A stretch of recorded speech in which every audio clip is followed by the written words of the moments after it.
Everybody, what's up? It's your girl Bondi Blue, and I am back for another Life After Lockup review, y'all. All right, so let's go ahead and get into it. Let's start off with Angela and Tony. Angela and Tony are finally about to get married, you guys, okay? Angela says 2 more days to go. All right, she's so excited. They go down to the beach to have a run through, and Tommy has a prison buddy named Andre that he wants to be his best man. And Angela is like, now what did Andre go to prison for?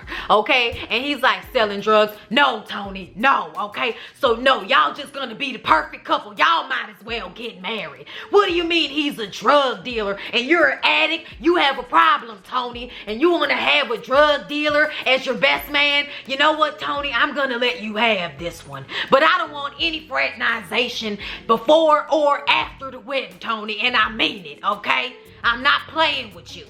Like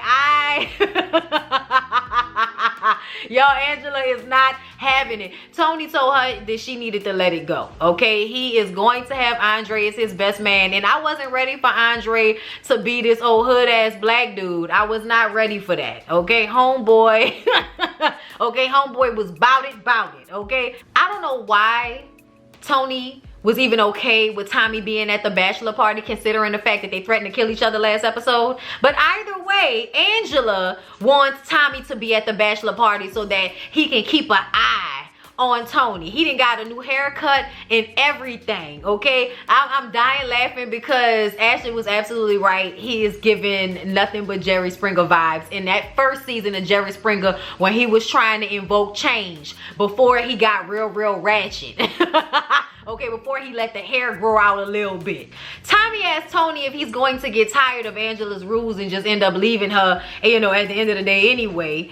And Tony is like, why? You want me to leave her so you can have her? I'm like, oh, we starting off early. Tommy says that Tony should just call off the wedding now and protect her feelings. Andre comes back over and joins them, and he was like, oh, you in love, ain't you? Oh, you in love, ain't you? Well, I'm the best man. So what you think I'm supposed to do as a best man, and you in love with my boy's old lady? What you think I'm supposed to do? Okay? It's gonna get handled either way, but I'm just letting you know. I was like, oh my God. Tony and Andre are about to jump Tommy in the parking lot. Tommy admits that he's still in love with Angela, okay? He admits it. He ain't never scared. Then some strippers dressed as police officers come over and handcuff Tony. And I'm like, you should not even be okay with playing like that at this point, as many times as you've been arrested. But you know what? Whatever. Then here come Angela, because Tommy's ass then called her, okay, because he was scared he was gonna get jumped by Tony and Andre in the parking lot. So he called Angela. She come busting through the stripper. I can't believe you're in here the day before I went with these dirty stripper bitches. Let's go, Tony, get your shit. Let's go, Tony. Let's go right now, okay? I cannot with you before I change my damn mind about the wedding. I mean, she is highly upset, and I don't understand why. You knew that they were having a bachelor party. You knew that they were going to a strip club. So why are you upset about it now, Angela? Make me understand. Andre was like, yeah, I guess you should just go ahead then, Tony.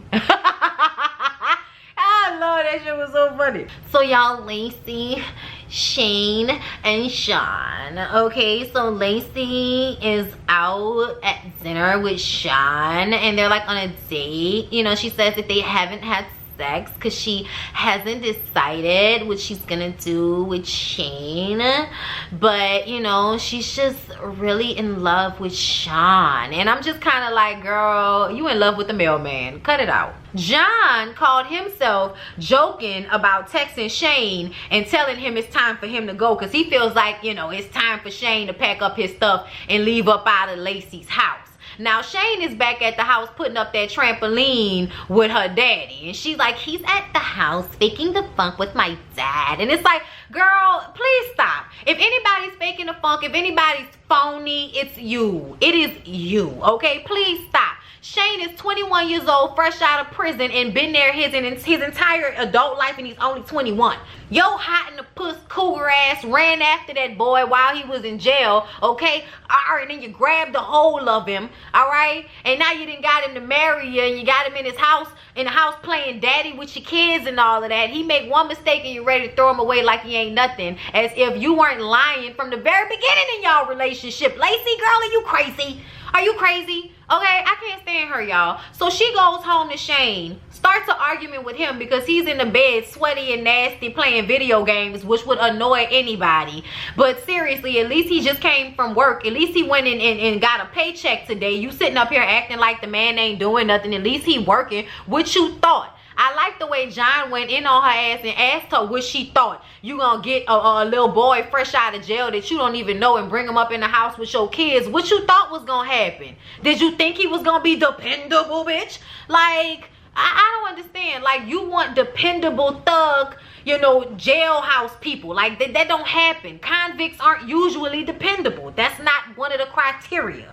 So for you to be sitting up here getting mad at Shane and trying to act like John is a better situation when really John is just as controlling and crazy as anybody else, okay? It don't matter, you know, that you know, that's a turn on sometimes to watch somebody just be completely crazy over your ass. Because that man is crazy.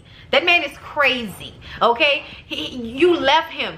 Like, you left him and married another guy. Like, first of all, you came and picked him up from jail and the dude that you was cheating on him with was outside the jail with you. Like, you did John dirty, okay? And John then showed up and stayed in the car outside the house waiting on her to kick Shane out. So she go inside, start an argument with Shane. Shane runs out after her. What's the problem? Why you acting like this? We was good last night. Why you acting like this now? And then here come John walking in the house like, yeah, motherfucker, your time is up. With a hoodie on and everything. I was like, oh, look at him.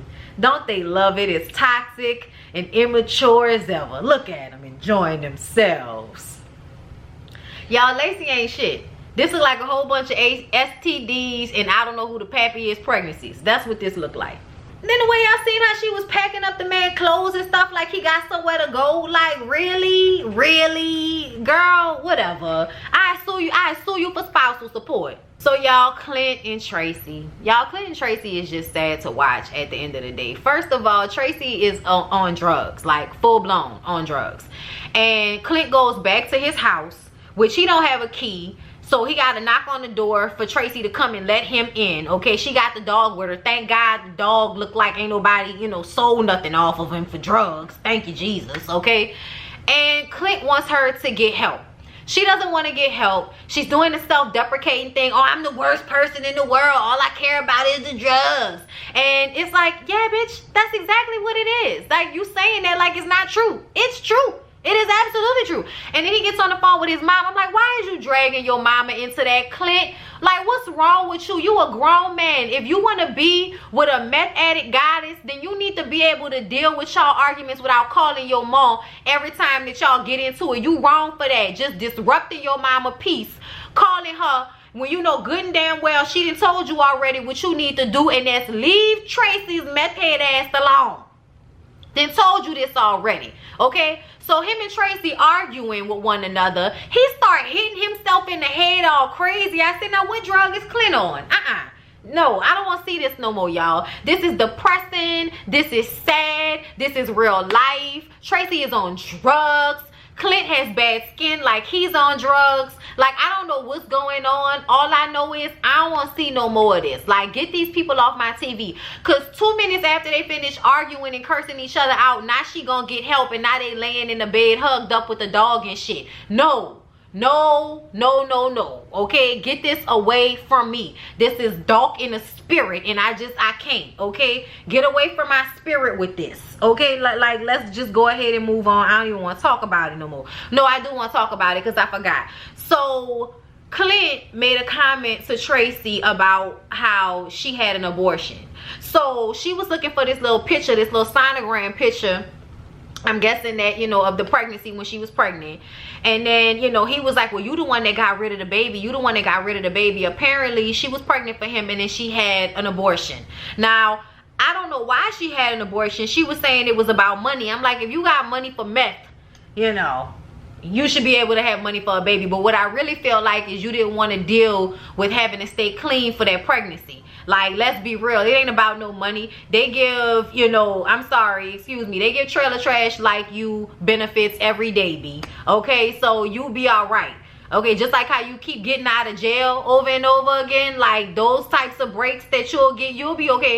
if you had a baby. But I mean, I'm not saying, you know, either way what she should have done, because that's not for me to speak on, but her reasoning behind it, I don't believe. Okay, I think she didn't want to have to be sober and be pregnant and you know, have to take care of herself. She don't even want to go into rehab. I don't think she wanted to be pregnant. I just don't. So it's sad, it's messed up, and it pushes my point through even more so that I don't want to see no more of this. Get this D away from me, Satan. So y'all, Brittany and Marcelino, y'all, Brittany done had her waiting to exhale moment, you know, overreacted, poured beer on Marcelino and everything, just to find out that he was lying about money and he wasn't really cheating on her. She meets up with her ex-girlfriend and her friend Amanda outside the prison so they can sit together and talk and cuddle and shit, and you know, just talk about their issues and how she is not going back to broke. She is not going back to living in the middle of a field, you know, under a tent. Like, it's not going down. Brittany is not going back to poverty, and Marcelino is not taking her with him. A part of her issue with him is not only is he messing with her stability, but also her dad had a gambling problem and he would lose everything and then lie about it, and she just doesn't want to have to deal with the dishonesty. Like, I could deal with you telling me that you lost money. I can't deal with you lying about it, making me think that you cheating on me, all to find out that you just really out here taking classes. Like, really? You could have told me that. That's just stupid. Then it makes her feel like, what else are you lying about? So that's just a lot to deal with. She go home and talk to Marcelino, and Marcelino expresses to her that he is just as scared and just as worried about not having money. He also grew up on the street and in poverty, and he doesn't want to go through that either. So when he told her that and said that he needed to stop, you know, I guess playing poker and get a real job and support his family, because, you know, he reminds us that before all of this, Marcelino was living in a, you know, studio apartment with nothing basically, and now he's a father of about to be what, 3 kids and 2 possible, you know, stepchildren involved. Like, either way, he has responsibilities now, and that has been a hard transition for him. And I think poker was something that not only allowed him to still feel like he, you know, was young, but to go and be able to experience that simultaneously as trying to bring in money when he would win. But he's not winning that much, so at this point you're just being a liability for your family, and he realizes that now. That's what he said. So he's gonna get it together, because he doesn't want them to live in poverty and not be able to take care of their kids either. I was like, all right, y'all done dealt with this issue next to the fire, you know, I hope y'all be all right. And y'all, lastly, Maria, Sarah, and Michael. Y'all, Michael is a big ass baby. He completely flipped out in his parking lot. Don't touch me, don't touch me. While Maria and her mustache ran her mouth to Sarah, and Sarah be bout it and all of that. But then when Maria got in her face, she was hush puppy. I was just kind of like, I thought you was big and bad, Sarah. You came down here to throw it in mustache face that you sleeping with her boyfriend. Okay, like, you know, and he really your husband. Girl, at the end of the day, I understand that you're supposed to be hurt because Michael didn't show up for your child the way he was supposed to, but it ain't nothing new. And what you should have done was not slept with him, first of all. Okay, it should have been about your kid, and when he didn't show up the next day, you would just continue to go through with your primary custody and working on your time and not his. You just don't have no more time for him. But you shouldn't have laid up with him and slept with him, and now you want to run behind him so you can, you know, throw it in mustache face that you had sex with him. He's a hoe. He's a hoe, and she's stupid because somehow she seems to think she's smarter than you when really she's too old to be going through these types of things. First of all, Mustache is 35 years old, got a long record out there in Miami for prostitution and beating up old people, and I just personally feel like, Sarah, you should have mollywopped Maria, but I know you really ain't bout it. You just talk like you bout it, but you really not bout it. You should have had your little muscular lesbian friend to come and help you. You know, the one that's in love with you. You should have had her come help, because Maria needed her ass whooped, especially after I saw that shit online. She gonna post a picture of her and Sarah and Michael's youngest daughter in a bed, and then run her mouth off about Sarah and how terrible of a parent she is and all of that. Maria needs to get snatched by the edges and a mustache, okay, and drags, okay, drags, okay, like, I mean, you know, figuratively, not literally. Just so you know. And then the use of the N-word, Maria. Like, Maria. Like, ma'am, no, we don't know you. We don't know you. Keep that, no, thank you.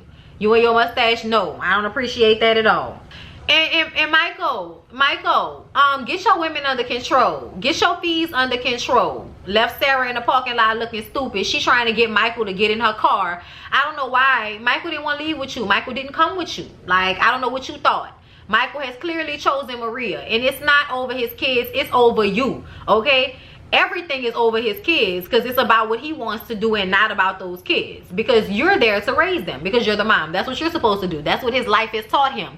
Daddies can run and mamas have to stay and be there and do everything. That's what his life has taught him. His mama and her hard hairstyles have taught him that he does not have to be there for his kids. It's not your fault, Sarah, but it is your fault, because nobody told you to get impregnated by him. I mean, he was in jail. He didn't have nothing to offer you. Explain to me why you wanted to get pregnant and marry a man that was in jail that didn't have nothing to offer you. And now that he's out of jail with nothing to offer you, you're surprised. Okay, but yeah, y'all, that was Love After Lockup / Life After Lockup. It was good. I was entertained. I hope y'all enjoyed the review. Please don't forget to like, comment, and subscribe to my channel if you have not already. I love y'all. See y'all in the next one.